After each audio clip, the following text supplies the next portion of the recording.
Percaya nggak? Kita bisa loh bersahabat baik dengan keinginan kita dan menjadikan keinginan kita sebagai sebuah hal yang nyata dalam hidup kita. Emang bisa, Mas? Bisa. Asal kita tahu caranya. Caranya itu loh yang ingin saya bagikan kepada kamu di video ini. Yuk kita bahas. Halo semuanya, apa kabar? Ada saya kembali Aryan Surya, sahabat baik kamu dari Pagar Kehidupan di Podcast Pagi. Saya sebagai sahabat baik kamu tentunya tidak pernah bosan ya untuk memberikan sebuah materi yang insya Allah seizin Tuhan selalu daging buat kamu. Termasuk materi hari ini nih. Maaf banget di bagian depan ini saya ingin mengutarakan kesedihan saya, boleh ya? Sedih kenapa, Mas? Iya, jujur loh, saya itu sedih banget. Kenapa? Karena banyak di antara sahabat Pagar Kehidupan, bahkan jangan-jangan kamu nih sebagai teman saya, sekaligus saudara saya di Pagar Kehidupan gitu ya. Kenapa sih kok diri kamu nggak yakin bahwa apa yang kamu inginkan itu seizin Tuhan bisa jadi kenyataan? Iya, itu loh yang membuat saya sedih. Karena sampai detik ini masih banyak orang-orang di sekitar saya, termasuk sahabat Pagar Kehidupan yang ngerasa bahwa apa yang kita mau itu sangat mustahil loh untuk terjadi. Nah kali ini adalah video yang emas buat kamu, ini adalah hari keberuntungan buat kamu. Yuk, saya akan bimbing diri kamu sebagai sahabat saya untuk bagaimana sih cara menjadikan pikiran kita nih sebagai kenyataan. Ada caranya, dan di video ini akan saya bagikan. Ayo kita bahas. Kamu uji ya. Jadi gini teman-teman, saya itu seringkali mendapatkan sebuah pertanyaan dari sahabat-sahabat saya, termasuk diantaranya sahabat Pagar Kehidupan. Mas, emang betul ya sebagian orang nih yang positif termasuk Mas Aryan Surya berkata bahwa keinginan kita tuh bisa loh jadi kenyataan. Betul. Itu caranya gimana, Mas? Karena jujur aja nih, saya sampai detik ini bingung. Bingung banget bagaimana cara menjadikan keinginan saya sebagai sebuah kenyataan. Saya langsung kasih tahu jawabannya ya. Tapi boleh nggak saya minta tolong sama kamu satu aja? Iya, saya jarang-jarang nih minta tolong. Saya minta tolong satu aja cukup. Apa itu, Mas? Kalau kamu suka dengan topik di hari ini, di bagian ini saja saya minta tolong, klik dong jempol ke atasnya, klik tombol like-nya supaya video ini bisa menyebar ke teman-teman kita yang membutuhkan. Silakan klik jempol ke atasnya. Saya tungguin. Terima kasih. Sekarang karena kamu sudah baik dan sangat benar-benar ingin menolong banyak orang dengan klik jempol ke atas dari video ini, sekarang saya ingin menolong kamu dengan langsung tanpa banyak basa-basi memberikan solusinya. Cara agar keinginan kita menjadi seizin Tuhan cepat terjadi di kenyataan atau terkabul adalah gampang. Bagaimana, Mas? Bersahabatlah dengan keinginan kamu. Saya ulangi, ini emas, daging, tapi sederhana. Apapun yang menjadi keinginan kita dalam hidup ini, bersahabatlah dengan hal itu dulu. Itu udah paling benar tuh. Simple, sederhana, tapi betul-betul tepat sasaran. Karena ini betul. Maksudnya gini. Kebanyakan di antara kita tuh kalau punya keinginan, rakus. Udah gak usah bohong deh. Kita sama-sama mengakui ya. Saya juga dulu gitu. Sekarang kita lihat diri kita masing-masing. Ayo kita renungkan dulu nih. Kita renungkan bareng-bareng. Diri kita nih kalau disuruh punya permintaan besar, benar gak pengennya lebih dari satu? Betul nggak? Ayo deh, jujur aja. Coba sekarang saya tanya, apa keinginan terbesar kamu? Di otak kayaknya lebih dari satu tuh, minimal 3. Kadang-kadang 5, kadang-kadang 10, bahkan kadang-kadang lebih dari 10 gitu. Nah itu, bagaimana mungkin kita bisa bersahabat dengan keinginan kita kalau keinginan kita aja nggak jelas?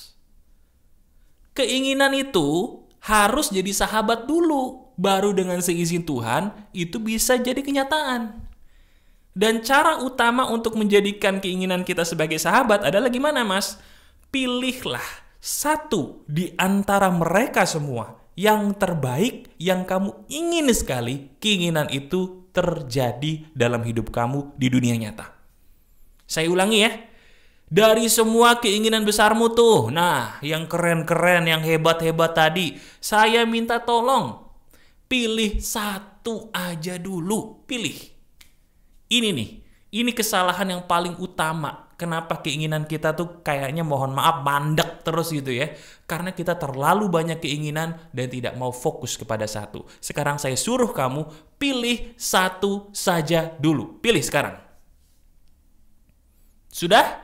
Nah sekarang kalau bisa, kalau ada alat tulis dan kertas kosong di sebelah kamu, atau mungkin handphone yang bisa kamu pakai untuk sebagai alat tulis gitu ya, kamu mau nulis, bagus nih. Karena ini saya ingin kamu catat ya, supaya bisa langsung diuji kebenarannya, oke? Sekarang cari kertas kosong sama alat tulis, kamu taruh depan wajah kamu, dan sekarang tulis di kertas itu. Permohonan terbesar saya, tulis gitu. Ayo, saya tungguin. Tulis. Sudah?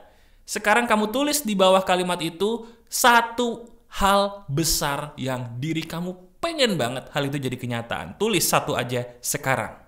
Kamu praktekin, saya tungguin. Sudah? Bagus. Kalau diri kamu sudah berhasil menemukan satu aja, itu berarti diri kamu seizin Tuhan sudah 60% menjadikan keinginan kamu sedikit lagi jadi kenyataan. Yang kedua, nah ini dengerin baik-baik nih. Yang membuat kita jadi gagal bersahabat dengan keinginan kita, selain karena keinginan kita terlalu banyak tadi ya, yang nomor 2 tahu nggak apa? Karena diri kita menganggap keinginan kita sebagai musuh. Udah nggak usah bohong. Sekarang saya mau tanya sama kamu. Kalau ada orang bilang kepada kamu, diri kamu bakal kaya di bulan ini, punya penghasilan 100 miliar rupiah. Apa yang kamu katakan dalam hati? Apa yang kamu katakan? Diri kamu akan berkata secara jujur, ngimpi aja lu. Betul nggak? Loh iya tuh. Kalau ada orang bilang, lu bulan ini ketemu jodoh. Lu bakal ketemu jodoh yang paling ganteng atau paling cantik, paling baik buat lu. Dalam hati kamu berkata apa? Lu waras ya? Ini teman gue kenapa sih? Sakit jiwa ya? Loh, lah itu.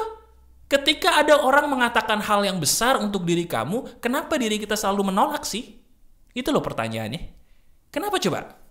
Iya kan?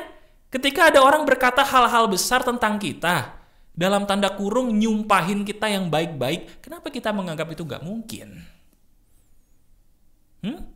Jawabannya karena kita memusuhi keinginan kita sendiri. Sadar gak? Sadar gak? Sekarang kalau saya nyuruh diri kamu untuk menjadikan keinginanmu sebagai sahabat, sementara mohon maaf, selama ini diri kita malah memusuhi keinginan kita, wajar gak keinginan kita jadi mandek? Wajar tidak? Ya wajar. Masuk akal kan? Masuk akal banget. Nah sekarang coba. Sekarang saya pengen diri kamu harus buktikan bahwa memang betul keinginanmu adalah sahabatmu. Gimana cara membuktikannya? Coba sekarang saya minta tolong diri kamu cari foto sebanyak mungkin. Cari foto sebanyak mungkin, bukan foto wajahmu sendiri, bukan. Atau bukan foto orang-orang yang kamu idolakan, bukan. Foto yang ada kaitannya dengan keinginan besarmu tadi. Wah, ini nih, saya kasih contoh ya. Misalnya diri kamu pengen jadi orang seizin Tuhan itu uangnya banyak. Orang itu kalau mau uangnya banyak, mau nggak mau dia harus bersahabat dulu dengan uang. Udah, nggak bisa. Orang itu pengen kaya, dia musuhin uang tuh nggak mungkin. Gimana caranya mas saya bersahabat dengan uang? Kalau seandainya saya pengen banyak uang, gampang. Kamu cari gambar uang sebanyak mungkin.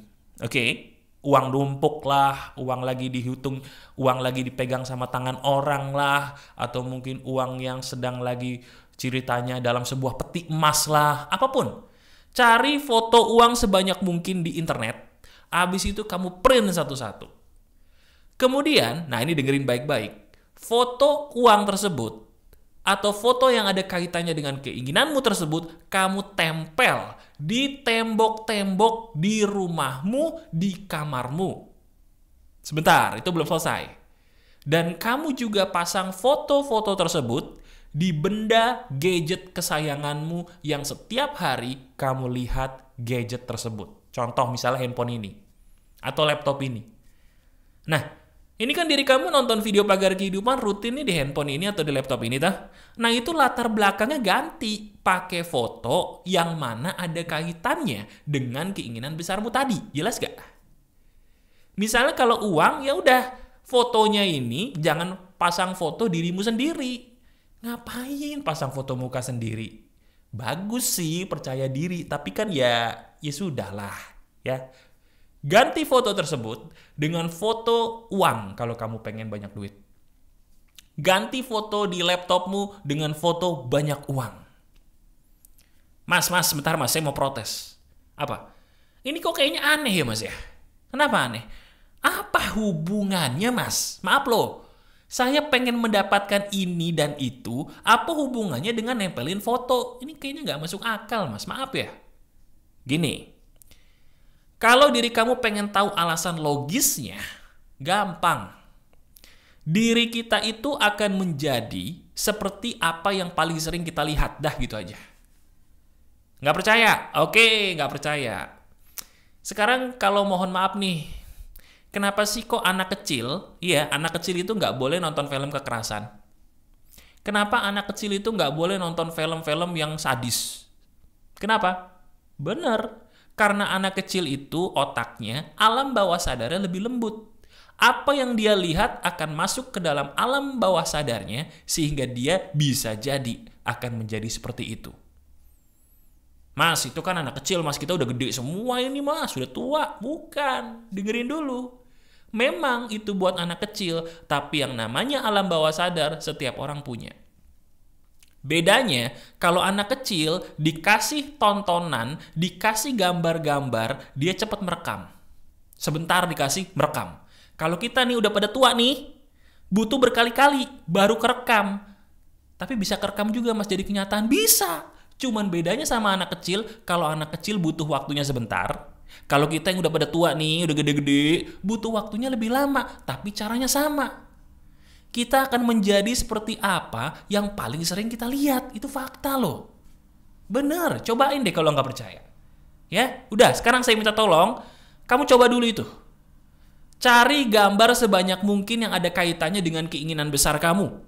Ya, cari gambar yang ada kaitannya atau hubungannya dengan permohonan besar kamu. Nah, cuman saya punya 2 syarat nih. Apa mas? Pertama, kamu janji sama saya tidak boleh berhenti berdoa kepada Tuhan. Saya tidak mau materi-materi yang saya bagikan di Pagar Kehidupan ini membuat kamu mohon maaf jadi kufur. Jadi pembangkang sama Tuhanmu. Itu bukan maksud saya. Ini semua yang saya bagikan adalah usaha, ikhtiar setelah kita berdoa kepada Tuhan dalam ibadah kita masing-masing. Jadi nomor 1, kamu janji dulu sama saya bahwa saya tidak akan pernah meninggalkan Tuhan saya. Janji dulu, janji. Janji nggak nih? Ini wajib nih. Nah, alhamdulillah. Yang kedua, ini penting, dengerin. Nggak boleh menganggap bahwa keinginanmu itu mustahil. Apa yang mustahil bagi manusia, tidak mustahil bagi Tuhan. Apa yang tidak mungkin bagi manusia, itu belum tentu bisa selamanya seperti yang kita pikirkan. Mas, saya nih udah umur segini belum nikah. Ya terus? Nggak mungkin mas. Kalau menurut logika manusia, saya udah terlalu tua. Masih ada Tuhan. Kamu udah berdoa, sudah praktekin yang saya berikan di video ini. Ya udah tungguin aja. Lihat keajaibannya. Bener ini. Ya. Sekarang, saya minta tolong sama kamu praktekkan ini semua. Dan kamu tunggu dalam waktu sebulan saja minimal. Sebulan, 2 bulan, atau mungkin beberapa bulan ke depan ada tuh. Dengan seizin Tuhan, 1, 2, 3 hal yang jadi kenyataan. Lakukan ini semua dan rasakan perbedaannya. Teman-teman, kalau memang diri kamu punya keinginan besar, usahakan keinginan itu jadi kenyataan di dunia nyata. Setiap orang bisa punya keinginan, tapi sedikit yang mau mewujudkannya. Sekarang kamu termasuk golongan mana? Golongan yang banyak mau atau golongan yang mau mewujudkan impian kamu? Buktikan itu semua dengan menguji isi video ini. Masih ada saya, Aryan Surya, sahabat baik kamu selalu dari pagar kehidupan. Tetap keep the spirit, keep sharing, and keep loving. Bye-bye.